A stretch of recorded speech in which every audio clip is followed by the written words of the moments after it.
بسم اللہ الرحمن الرحیم۔ عزیز طلباء السلام علیکم ورحمۃ اللہ وبرکاتہ۔ عزیز طلباء، آج ہمارا لیکچر نمبر 13 ہے۔ 9ویں کی اردو کا سبق ڈرامہ لہو اور قالین، جو کہ 8 نمبر ہے، اس کی ہم بلند خوانی کر رہے تھے۔ اور بچوں، آپ کے ذمہ ایک کام لگایا تھا کہ جو الفاظ آپ نے انڈر لائن اس سے اگلے دن کیے ہیں ان کو آپ نے غور سے سننا اور پھر انہیں ضبط کرنا ہے، اور اس کے علاوہ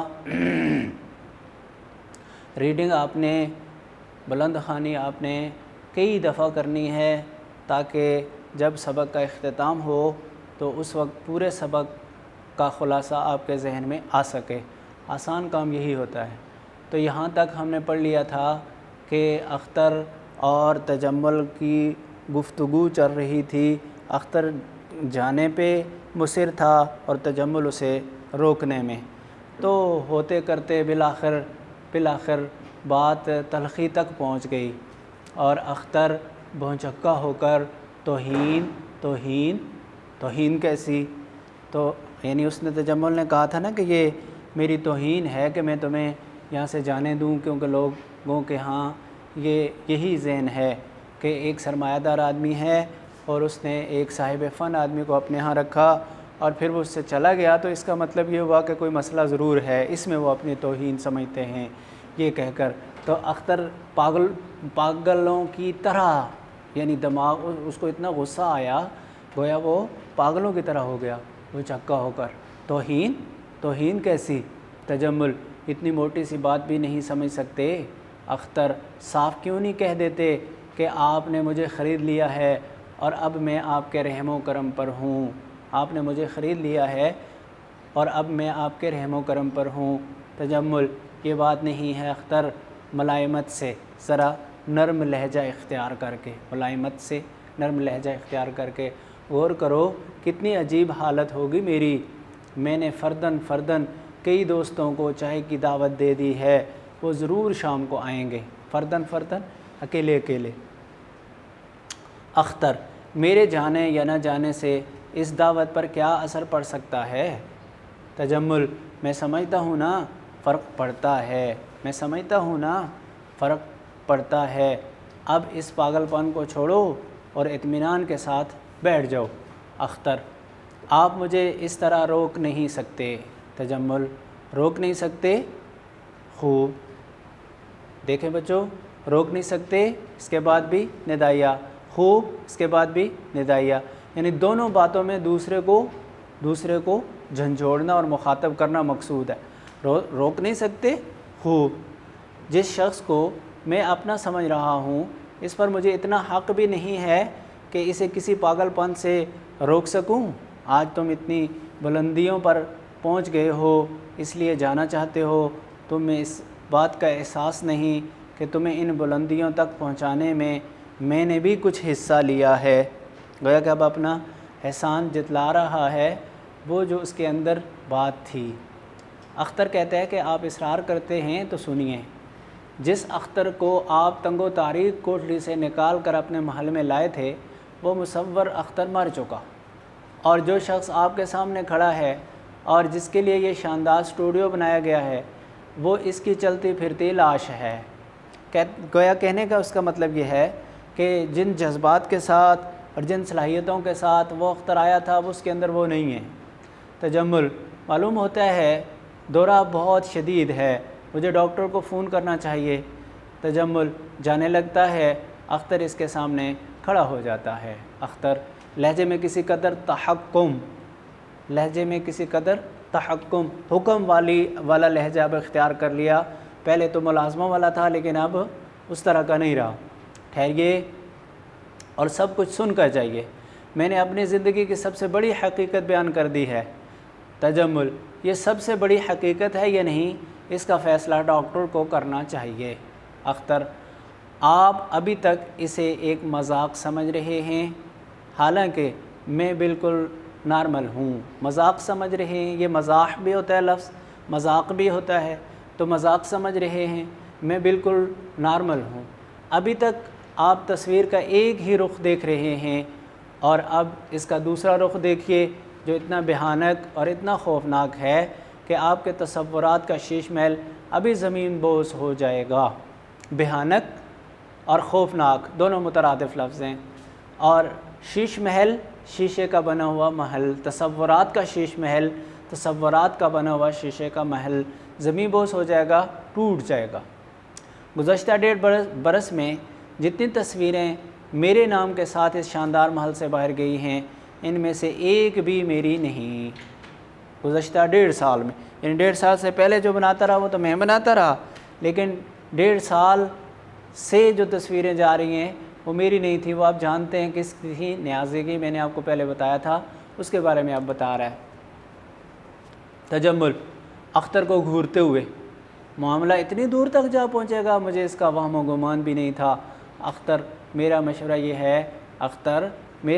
یہ ہے کہ اس وقت آرام کرو، تمہیں مکمل آرام کی سخت ضرورت ہے۔ اختر کہتا ہے کہ ذرا تحمل سے کام لیجئے، مجھے جو کچھ کہنا ہے کہنے دیجئے۔ تجمل، تم پاگلوں کی سی باتیں کر رہے ہو۔ تحمل سے کام خاک لوں، تم پاگلوں کی سی باتیں کر رہے ہو، تحمل سے کام خاک لوں۔ تحمل کہتے ہیں برداشت کو۔ جب اختر نے یہ کہا کہ ذرا تحمل سے کام لیجئے، جو میں کہنا چاہتا ہوں مجھے کہنے دیں، تو تجمل کہہ رہا ہے کہ تم تو پاگلوں والی باتیں کر رہے ہو، برداشت والی تو ہے ہی نہیں، میں کیسے برداشت کروں؟ تحمل سے کام خاک لوں، کیسے میں برداشت کر سکوں؟ اختر، جب آپ کو پوری حقیقت معلوم ہو جائے گی اس وقت فیصلہ کیجئے گا کہ یہ پاگل پن ہے یا کچھ اور۔ تجمل، یہ پاگل پن نہیں تو اور کیا ہے؟ آخر گزشتہ 2 سال سے تم میرے مہمان ہو۔ اس دوران میں تم نے کئی تصویریں بنائی ہیں جو شہر کے معزز لوگوں کی کوٹھیوں میں آویزاں ہیں لگی ہوئی ہیں۔ ان میں سے اکثر میں نے تحفتاً اپنے دوستوں کو دی ہیں۔ یہ سب کی سب تمہاری ہیں، تمہاری اپنی تخلیق ہیں، بنائی ہوئی ہیں، لیکن آج تم کہہ رہے ہو ان میں سے ایک بھی میری نہیں، کوئی اور سنے گا تو کیا کہے گا؟ اختر، مجھے اس کی پرواہ نہیں کہ کوئی اور سنے گا تو کیا کہے گا۔ میرے لیے یہ کشمکش ناقابل برداشت ہو چکی ہے، اس خلش نے مجھے بے قرار کر دیا ہے، یہ فریب اب زندہ نہیں رہ سکتا۔ 3 لفظ ایک چیز کے لیے بولے بچو، کشمکش، خلش اور فریب۔ فریب کہتے ہیں دھوکے کو، اور خلش اور کشمکش یہ مترادف ہیں، یعنی ایسی کیفیت جس میں نہ ٹھیک ہونے کا فیصلہ ہو سکے نہ درست ہونے کا، جس کو قرآن کہتے ہیں لا ہؤلاء ولا ہؤلاء، تذبذب، کشمکش اور خلش۔ تجمل کہتا ہے کہ فریب، آج تمہیں کیا ہو گیا ہے اختر؟ کاش میں کچھ سمجھ سکتا کہ تمہاری اس پریشانی کی کیا وجہ ہے۔ ڈاکٹر کو تم بلانے نہیں دیتے، میں کیا سمجھوں آخر؟ اختر کہتا ہے کہ آپ سب کچھ سمجھ جائیں گے، یہ کوئی معمہ نہیں۔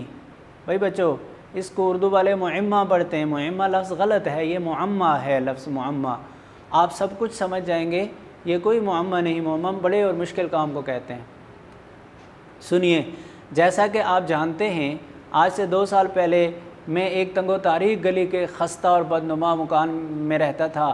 اور بھائی بچو، خستہ اور بدنما، یہاں تو یہ مترادف ہے، یہاں تو یہ مترادف معنی میں ہے، خستہ بدنما، خستہ برے حال کے معنی میں ہوگا، لیکن یہ جو خستہ کا لفظ ہے یہ ہر جگہ یہی معنی نہیں دیتا، بلکہ بعض دفعہ خستہ ہونا یہ صفت ہوتی ہے اچھی۔ جیسے آپ کہتے ہیں کہ یہ رس کھا لیں بڑے خستہ ہیں، بسکٹ کھا لیں بڑے خستہ ہیں، خستہ بربرے ہیں، اور وہاں وہ اچھی صفت بیان کر رہا ہوتا ہے خستہ کا لفظ، اور یہاں یہ مترادف معنی میں استعمال ہوا، بدنما اور خستہ، مکان میں یعنی ٹوٹنے کے قریب اور برا لگنے والا۔ بہت کم لوگ مجھے جانتے تھے، اور جو جانتے تھے انہیں میرے متعلق صرف یہی معلوم تھا کہ میں ایک مفلس، قلاش اور گمنام مصور ہوں۔ مفلس غریب اور قلاش یہ بالکل فقیر کے لیے استعمال، مفلس اور قلاش مترادف کہہ لیں، مترادف، اور گمنام جسے کوئی نہ جانتا ہو۔ میں نے بے شمار تصویریں بنائی تھیں، مگر وہ تمام کی تمام کباڑیوں یا نیلام گھروں میں پہنچ کر کوڑیوں کے بھاؤ بک چکی تھیں۔ ذرا سا ان کا ریٹ لگا تھا، بالکل کچھ نہ ہونے کے برابر، کوڑی ایک سکہ ہوتا تھا اصل میں، لیکن اب نہیں ہے۔ البتہ یہ جو محاورہ استعمال ہوتا ہے، یہ جس چیز کا کوئی بھی مول نہ پڑے اس کے لیے استعمال ہوتا ہے۔ زندگی اس حالت میں گزر رہی تھی کہ اتفاقاً تصویروں کی ایک نمائش گاہ میں میری آپ سے ملاقات ہو گئی۔ آپ نے میری تصویروں میں دلچسپی لی اور مجھے اس شام کو اپنے ہاں چائے پر بلا لیا۔ میں اپنے ہزاروں ہم پیشہ بھائیوں کی طرح غربت کی چکی میں پس رہا تھا۔ یہ کوئی ایسی بات نہ تھی جو چھپی رہ سکتی۔ آپ نے میری حالت کا اندازہ لگا لیا اور اس بات پر اصرار کیا کہ میں اپنے غربت قدے سے نکل کر آپ کے ہاں آ جاؤں تاکہ اطمینان کے ساتھ فن کی خدمت کر سکوں۔ آپ نے میرے لیے یہ کمرہ وقف کر دیا اور مجھے زندگی کی ضروریات سے بے نیاز کر دیا۔ بھائی بچوں ایک بات سن لو کہ یہ پیرا سبق کا خلاصہ بھی ہے۔ سارے سبق کا خلاصہ اگر آپ صرف یہ پیرا لکھ دیتے ہیں تو بھی آپ کا خلاصہ مکمل ہو جائے گا، لیکن تھوڑا سا اس کو انداز اور اپنانا پڑے گا۔ تجمل، ان باتوں کے ذکر کی کیا ضرورت ہے اختر؟ میں یہ بتا دینا چاہتا ہوں کہ آپ کے سلوک نے مجھ پر کتنا اثر ڈالا۔ میں سمجھنے لگا آپ نہایت اونچے درجے کے انسان ہیں۔ دولت مند ہونے کے باوجود آپ کے پہلو میں ایک ایسا دل دھڑک رہا ہے جو انسانیت نواز ہے، جس میں ساری دنیا کا درد سمایا ہوا ہے۔ آپ نے اپنے دوستوں کو بلا کر انہیں میری تصویریں دکھائیں۔ آپ نے بڑے بڑے اداروں کے دفتروں میں میری تصویریں آویزاں کرائیں۔ آپ نے میری شہرت کے لیے میری تخلیقات رسائل جرائد میں چھپوائیں، اور سچ مچ اس وقت آپ میری نظروں میں ایک دیوتا تھے، یعنی جس طرح دیوتا کو لوگ معزز اور بلکہ عقیدے والے لوگ اپنا پروردگار سمجھتے ہیں، گویا کہ میں بھی آپ کو ایسے ہی سمجھ رہا تھا۔ ایک فرشتہ تھے، ایک ایسی ہستی تھے جس کی تعریف ہمارے قصوں اور کہانیوں میں کی گئی ہو۔ تجمل، میں نہیں سمجھ سکتا اس ذکر سے تمہارا مقصد کیا ہے اختر، مگر تھوڑے عرصے بعد ہی ایک بھیانک خیال اپنا منحوس سایہ میرے ذہن میں ڈالنے لگا۔ بھیانک، خوفناک، منحوس سایہ، نحوست والا سایہ۔ مجھے محسوس ہونے لگا کہ میں نے آپ کی ذات کے بارے میں جو کچھ سوچا ہے وہ محض میری اپنی خوش فہمی ہے، حقیقت کچھ اور ہے۔ تجمل، کیا مطلب اختر؟ مجھ پر یہ حقیقت واضح ہو گئی کہ آپ کی سرپرستی تو محض ایک اشتہار ہے آپ کی مصور نواز شخصیت کا۔ اس سرپرستی میں آپ کا ایک خاص مقصد چھپا ہوا ہے۔ تجمل، کیا کہہ رہے ہو تم اختر؟ آپ مجھے نواز رہے تھے مگر ایک خاص مقصد کی خاطر، اور وہ مقصد یہ تھا کہ آپ سوسائٹی کو یہ بتانا چاہتے تھے، دیکھو میں کتنا اچھا ہوں، میں نے ایک غریب اور مفلس مصور کو اپنے ہاں پناہ دی، اب یہ جو کچھ بنا رہا ہے محض میری سرپرستی کا نتیجہ ہے، میں نے اس کی صلاحیتوں کو زندہ رکھا، ورنہ یہ کب کی ختم ہو چکی ہوتی۔ جس طرح بڑی بڑی دکانوں کے دروازوں پر انسانی پیکروں کو نہایت خوبصورت شفاف لباس پہنا کر انہیں الماریوں کے اندر سجایا جاتا ہے، پیکر مجسمے ہوتے ہیں بچوں، تاکہ لوگ ان حسین و جمیل مجسموں کو دیکھ کر دکانداروں کے اعلیٰ ذوق اور ان کی شان و شوکت سے مرعوب ہو جائیں، روب میں آ جائیں۔ اسی طرح آپ بھی اپنی عمارت اور اپنی شخصیت کی نمائش کے لیے میری ذات اور میرے فن کو استعمال کر رہے تھے۔ تجمل غصے سے، یہ جھوٹ ہے، سراسر جھوٹ ہے اختر، اور آپ کہہ بھی کیا سکتے ہیں مگر بلند آواز سے حقیقت نہیں بدل سکتی۔ آپ کے یہاں میری یہی حیثیت تھی، اور جس وقت مجھے اس کا احساس ہوا مجھے محسوس ہوا جیسے میری اہلیتوں پر برف کی تہ جم گئی ہے، اہلیتوں پر میری صلاحیتیں سرد پڑ گئیں، ختم ہو رہی ہیں، برف کی تہ جم گئی، سرد پڑ گئیں اور ختم ہو گئیں۔ میرے سینے میں ایک بھی شرارہ باقی نہیں، شرارہ چنگاری۔ یہ احساس میرے لیے سوہانے روح ثابت ہوا، روح کو انتہائی تکلیف دینے والا ثابت ہو رہا تھا۔ اپنے جگر کا خون دے دے کر میں نے فن کی جس شمع کو اب تک روشن رکھا ہے، اس کا مقصد آپ کی شاندار کوٹھی اور آپ کی شخصیت کو جگمگانے کے علاوہ اور کچھ بھی نہیں۔ یعنی یہ بات مجھے سمجھ میں آنے لگی۔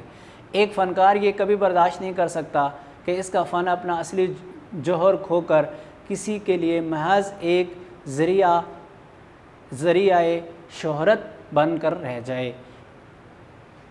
انہی دنوں مجھے ایک ہم پیشہ دوست مل گیا جو بدستور غربت کی چکی میں پس رہا تھا۔ میں نے اسے اپنی ذہنی کیفیت بتائی اور التجا کی کہ وہ مجھے اپنے ہاں رہنے کی جگہ دے دے۔ یہ سن کر اس نے کہا، دیکھو اگر آج کل تصویریں نہیں بنا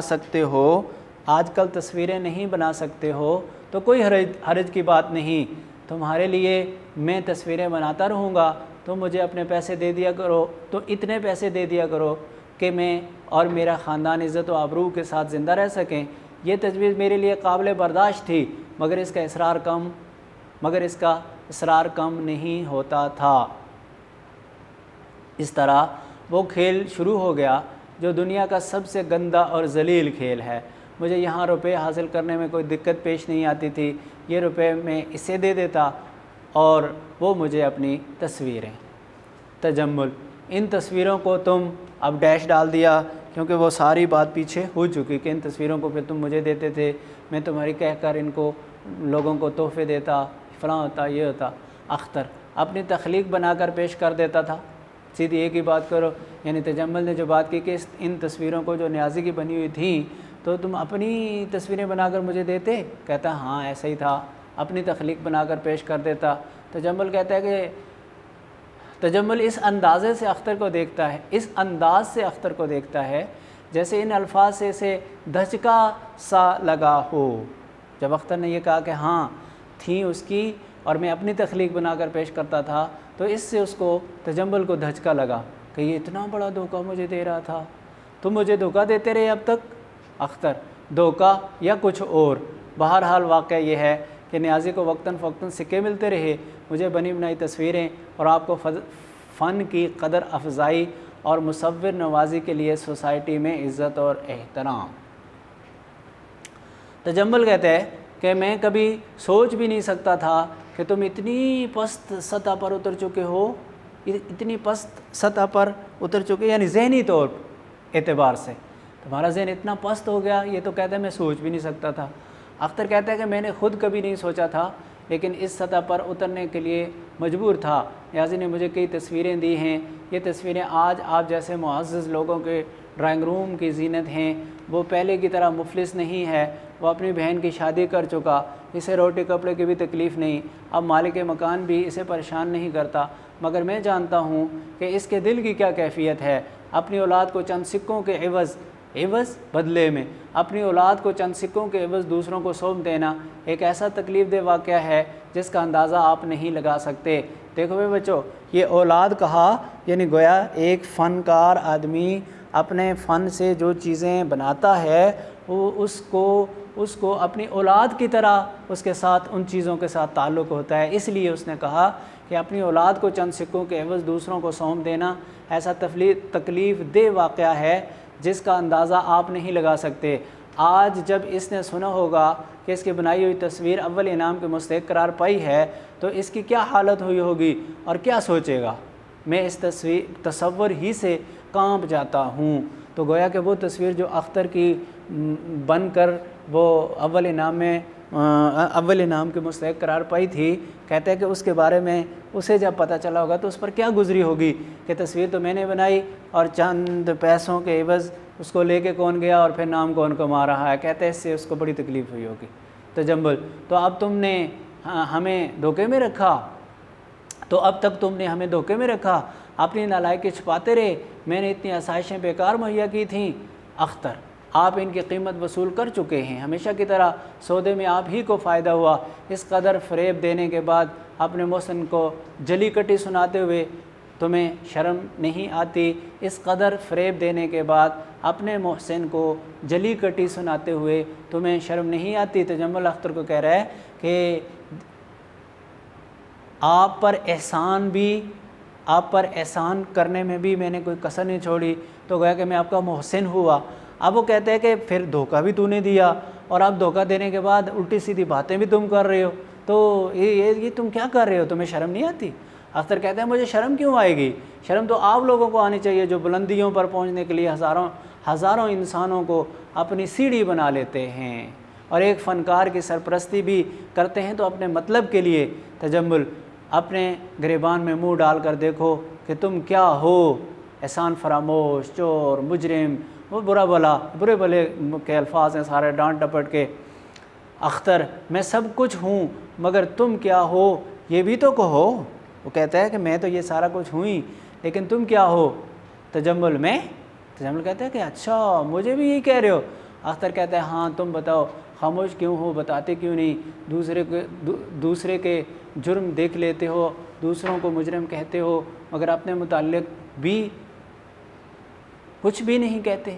بتاؤ کون ہو تم؟ رؤوف۔ اتنی دیر میں رؤوف آ جاتا۔ اب یہ ان کی جو تلخ کلامی تھی نا وہ یہاں تک پہنچی تھی۔ رؤوف آیا اور اس نے عجیب خبر سنائی، اور اس کے بعد پھر یہ ختم ہو جاتا ہے۔ رؤوف کہتا ہے، آتا ہے اور دونوں خاموش ہو جاتے ہیں۔ وہ خبر بالکل درست ہے جناب، پہلا نام اختر صاحب ہی کو ملا، یہ رہا اخبار۔ بغل سے اخبار نکالتا ہے۔ آپ دونوں کو اس حالت میں دیکھ کر حیران ہو جاتا ہے، کہتے ہیں آپ کیا کر رہے ہیں، آپ کیسے کھڑے ہیں دونوں؟ تجمل، تم جاؤ اس وقت۔ رؤوف، بہتر جناب۔ رؤوف دروازے کی طرف جانے لگتا ہے، پھر ٹھہر جاتا ہے۔ او یاد آ گیا، مسٹر اختر آپ کا کوئی واقف کار راستے میں ملا تھا، اس نے یہ پیغام دیا ہے کہ آپ کے نام، آپ کا کوئی مصور دوست تھا نیازی؟ اختر، ہاں کیا ہوا اسے، جلدی بتاؤ۔ رؤوف، افسوس آج صبح اس نے خودکشی کر لی۔ وہی بات اختر کہہ رہا تھا تجمل کو کہ اس نے جب یہ خبر سنی ہوگی تو خودکشی کر لی ہوگی، وہی ابھی اسے خبر مل گئی کہ خودکشی کر لی۔ اختر، خودکشی؟ رؤوف، جی ہاں، اسپتال جانے سے پہلے مر چکا تھا۔ اختر تجمل سے، سنا تم نے؟ ابھی پوچھ رہے تھے میں کیا ہوں، اب تو تمہیں معلوم ہو گیا ہوگا کہ تم کیا ہو، تم قاتل ہو، یہ قتل تم نے کیا ہے۔ تجمل غصے سے گرج کر، بکواس بند کرو۔ اختر، قانون تمہیں کچھ نہیں کہے گا مگر انسانیت کی نظروں میں تم قاتل ہو۔ تم نے 2 قتل کیے، ایک مصور کے فن کو موت کے گھاٹ اتارا اور دوسرے مصور کی جان لے لی۔ یہ قتل نہیں تو اور کیا ہے، اور قتل کیا ہوتا ہے؟ تجمل، نکل جاؤ یہاں سے کمینے، پاجی، احسان فراموش۔ یہ بھی مترادف الفاظ ہیں بیٹا، کمینے، پاجی، یہ احسان فراموش ڈانٹ ڈپٹ کے لیے استعمال ہوتے رہتے ہیں، ملتے جلتے معنی ان کے۔ اختر، میری زبان رک نہیں سکتی، میں چیخ چیخ کر کہوں گا دیکھو لوگو یہ قاتل ہے، اس کے ہاتھ خون سے رنگے ہوئے ہیں، یہ سوسائٹی کا خوفناک مجرم ہے۔ تجمل، رؤوف کھڑے کیوں ہو، اس پاجی کو دھکے دے دے کر نکال دو، لے جاؤ اسے پاگل خانے میں، پولیس کو ٹیلی فون کرو، یہ پاگل ہو گیا ہے، خطرناک پاگل ہے۔ رؤوف اختر کو دھکے دے دے کر باہر نکالنے لگتا ہے۔ اختر چیخ چیخ کر کہہ رہا ہے تم قاتل ہو، تم نے قتل کیا ہے، میں خاموش نہیں رہوں گا۔ یہ آواز آہستہ آہستہ ڈوبنے لگتی ہے۔ تجمل دائیں ہاتھ کی انگلیوں سے پیشانی کا پسینہ پوچھتا ہے اور پردہ گر جاتا ہے۔ یعنی یہاں تک، اس کے بعد ڈرامہ ختم، اور یہ ڈرامہ ہے لہو اور قالین سے۔ اب بچوں اس کی ہم نے بلند خوانی کر لی، اور اس میں مشکل الفاظ زیادہ نہیں ہیں، ایسے جو معاشرے میں مروج الفاظ ہیں وہ بولے گئے ہوئے ہیں۔ اگر وہ انگریزی کے ہیں یا کسی اور زبان کے، لیکن وہ سمجھ میں آ رہے ہیں، اس لیے آپ کو ان کے لیے زیادہ تگودو نہیں کرنی پڑے گی۔ البتہ اس کا خلاصہ ایک کہانی کی شکل میں یہ انشاءاللہ ہم دوبارہ بھی کریں گے، لیکن اس سے پہلے آپ نے خود اس کا خلاصہ تیار کرنا ہے، اور اگر ہو سکے تو لکھ بھی لینا ہے، تاکہ جب دوبارہ سے ہم اس کا خلاصہ بتائیں گے تو آپ حضرات کو یہ پتہ ہو کہ جو خلاصہ ہم نے بنایا اور لکھا اس میں کتنی جان ہے یا کتنی کمی ہے۔ والسلام علیکم ورحمۃ اللہ وبرکاتہ۔